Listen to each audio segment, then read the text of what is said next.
বঙ্গে চলছে পঞ্চম দফার ভোট গ্রহণ পর্ব।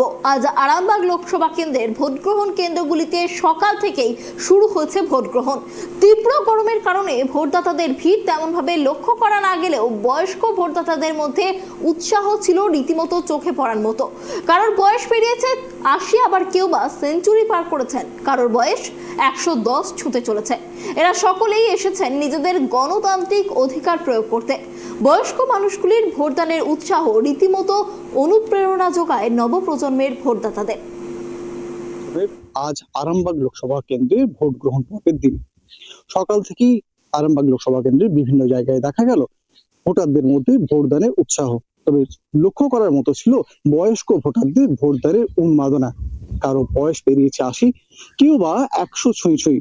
আবার একজন ভদ্র মহিলাকে দেখা গেল যিনি ১১০ বছরের দোরগোড়ায় দাঁড়িয়ে আছেন। তাদের এই ভোটদানের উন্মাদনা রীতিমতো অনুপ্রেরণা যোগায় নতুন প্রজন্মের ভোটারদেরকেও।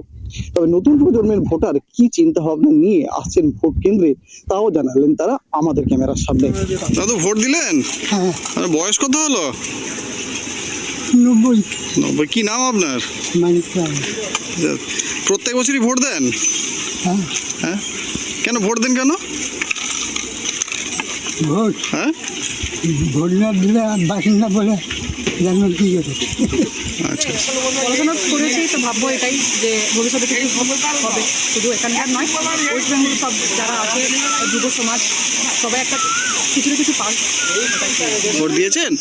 প্রত্যেকবারই ভোট দেন? প্রতিবারই ভোট দেন? আচ্ছা, নিজেই ভোট দিলেন?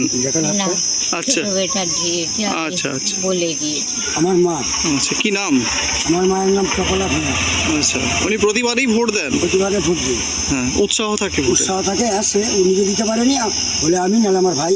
আচ্ছা, ওনার বয়স কত হলো? আমার বয়স ৭৬। আর মায়ের বয়স? ১০৬। ১০৬ বছরেও ভোট দিচ্ছেন? ১০৬ বছর ভোট দিচ্ছে, তো আনতে হয় আচ্ছা আচ্ছা। আর হেঁটে আসতে পারেনি। তো আমাদের দেশের যে দুর্গা মন্দির, ওটা আমার থেকে তার থেকে একটু কিছু নিকট দূরে, সেখানে কিছু মানে বলতে হয়, নিজেই চলে আসবে। অষ্টমীর দিনে মহামা অষ্টমীর সময় মা দুর্গার মন্দিরে নিজেই এসে বসতে হবে। আগে নিজে হেঁটেই ভোট দিতে আসছেন? নিজে এসেই ভোট দিতে, আর ৩ বছর পারে। ৩ বছর হলো উনি ভোট দিতে পারছেন না, তাও ভোটদানের উৎসাহ আছে। আসছে তো। আরামবাগ লোকসভা কেন্দ্র থেকে Shubho Chakraborty report, tribe TV.